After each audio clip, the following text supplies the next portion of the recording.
بسم اللہ الرحمن الرحیم۔ السلام علیکم ورحمۃ اللہ وبرکاتہ۔ حضرت جابر رضی اللہ تعالیٰ عنہ بیان کرتے ہیں، رسول اللہ صلی اللہ علیہ وآلہ وسلم نے فرمایا، اللہ اس آدمی پر رحم فرمائے جو بیچتے، خریدتے اور تقاضا کرتے وقت نرمی اور کشادہ دلی کا مظاہرہ کرے۔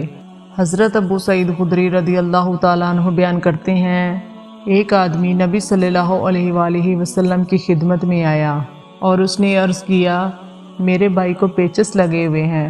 رسول اللہ صلی اللہ علیہ وآلہ وسلم نے فرمایا، اسے شہد پلاؤ۔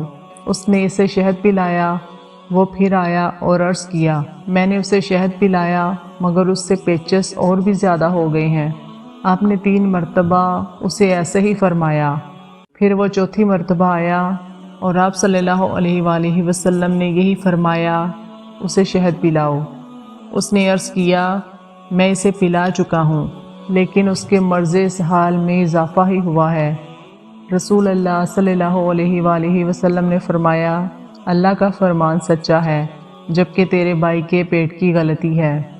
اس نے پھر پلایا تو وہ صحت یاب ہو گیا۔ حضرت ابن عباس رضی اللہ تعالیٰ عنہ بیان کرتے ہیں، رسول اللہ صلی اللہ علیہ وآلہ وسلم نے فرمایا، شفا 3 چیزوں میں ہے، پچنے لگوانے میں، یا شہد پینے میں، یا آگ سے داغنے سے، اور میں اپنی امت کو داغنے سے منع کرتا ہوں۔